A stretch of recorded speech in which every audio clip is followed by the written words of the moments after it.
Hi friends, ఈరోజు మీకు నెల్లూరు చేపల పులుసు ఎలా చేయాలో చూపిస్తానండి. నెల్లూరు స్పెషల్ ఏంటంటే ఇందులో పచ్చి మామిడికాయ వేసి చేస్తారండి. చాలా టేస్ట్గా ఉంటుంది. ఇప్పుడు ఈ కర్రీ ప్రాసెస్ చూద్దాం రండి. ముందుగా ఫిష్ తీసుకున్నానండి, బొచ్చ. ఇది శుభ్రంగా సాల్ట్ వేసుకొని వాష్ చేసుకున్నానండి నీట్గా 4-5 టైమ్స్. ఇప్పుడు ఇందులో 1 table spoon salt, 1 table spoon కారం, 1 స్పూన్ పసుపు, అల్లం వెల్లుల్లి పేస్ట్ 1 టేబుల్ స్పూన్ యాడ్ చేసుకొని చక్కగా మిక్స్ చేసుకోవాలండి. ఈ ముక్కలకు పట్టే విధంగా చక్కగా మిక్స్ చేసుకోండి. తర్వాత మూత పెట్టుకొని పక్కన పెట్టుకోండి. ఈ లోపల ఒక మసాలా ప్రిపేర్ చేసుకుందాం మనం. ఈలోపు చింతపండు కూడా నానబెట్టుకోవాలండి. ఒక 50 గ్రామ్స్ వాష్ చేసుకొని నానబెట్టుకొని పక్కన పెట్టుకోండి. ఇప్పుడు ఒక గిన్నెలో 1 స్పూన్ మెంతులు, 1 స్పూన్ ఆవాలు, 1 స్పూన్ జీలకర్ర, 1 టేబుల్ స్పూన్ ధనియాలు యాడ్ చేసుకొని చక్కగా ఫ్రై చేసుకోండి. ఇవి వేయటం వల్ల ఫిష్ కర్రీ మంచి టేస్ట్ వస్తుందండి, నీచు వాసన లేకుండా.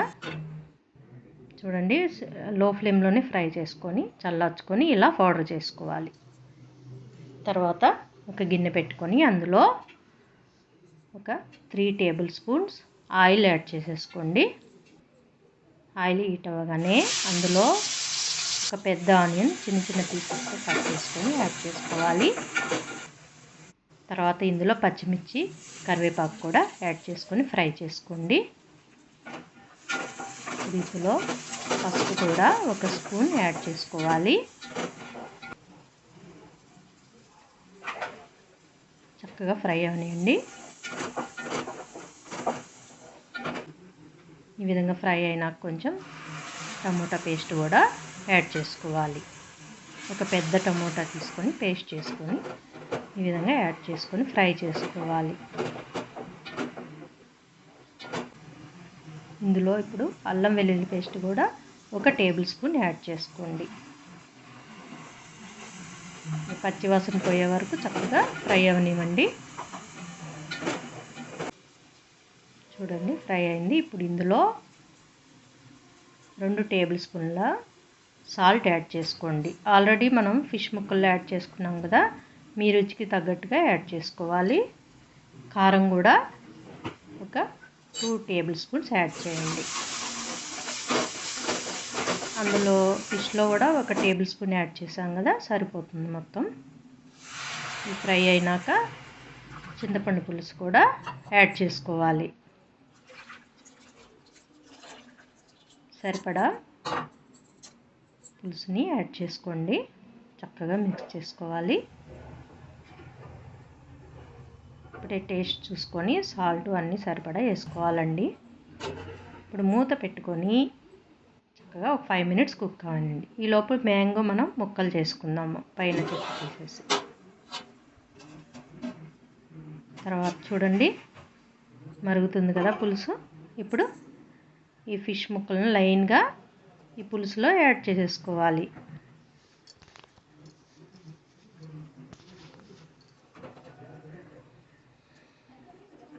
ఈ విధంగా అన్ని ముక్కలు యాడ్ చేసుకోండి. మనము స్పూన్ పెట్టొద్దండి, ఇరిగిపోతాయి ముక్కలు. కాబట్టి ఇలా ఒక క్లాత్తో ఇలా నెమ్మదిగా తిప్పుకోండి. ఇప్పుడు మూత పెట్టేసుకొని ఒక 15 మినిట్స్ మీడియం ఫ్లేమ్లో ఉడకనియండి. 15 మినిట్స్ తర్వాత చూడండి, ఇలా ఉడుకుతుంది పులుసు. ఇప్పుడు ఇందులో మ్యాంగో ముక్కలు ఉన్నాయి కదా, పచ్చి మామిడికాయ ముక్కలు కూడా లైన్గా స్లోగా యాడ్ చేసుకోండి.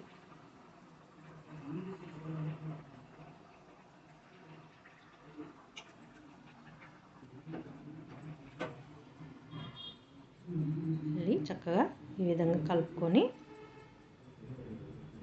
మూత పెట్టుకొని ఒక 8 మినిట్స్ అలా ఉడకనియండి. చూడండి ఉడికిపోయింది. చూడండి ఫిష్ కర్రీ.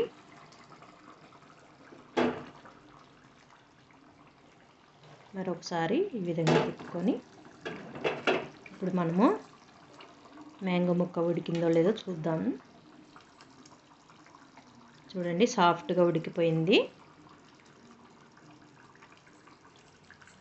మ్యాంగో ముక్కలు కూడా భలే టేస్ట్గా ఉంటాయండి ఫిష్ కర్రీలో. ఇప్పుడు మసాలా పౌడర్ మనం ప్రిపేర్ చేసుకున్నాం కదా, ఆ పౌడర్ని 1 టేబుల్ స్పూన్ యాడ్ చేసేసుకోండి. మళ్ళీ ఇప్పుడు ఒకసారి క్లాత్తో ఈ విధంగా కలుపుకోండి, తిప్పుకోండి. ఇలాగో మూత పెట్టుకొని 1 మినిట్ ఉడకనియండి. చూడండి 1 మినిట్ తర్వాత చక్కగా ఉడికిపోయిందండి. ఆయిల్ మొత్తం పైకి వచ్చింది. పులుసు ఉడికిపోయినట్టేనండి. ఇప్పుడు లాస్ట్లో కొత్తిమీర యాడ్ చేసేసుకోండి. అంతేనండి, వేడి వేడి నెల్లూరు చేపల పులుసు రెడీ అయిపోయిందండి. ఇది వేడి మీద కంటే ఈవినింగ్ టైం తింటే, మార్నింగ్ చేసుకొని ఈవినింగ్ తింటే చాలా టేస్ట్గా ఉంటుందండి. తప్పకుండా ట్రై చేయండి. ఓకేనా ఫ్రెండ్స్? నచ్చిందా? నచ్చితే ఒక లైక్ ఇవ్వండి. నా ఛానల్ని సబ్స్క్రైబ్ చేసుకోండి. ఓకేనా ఫ్రెండ్స్? బాయ్.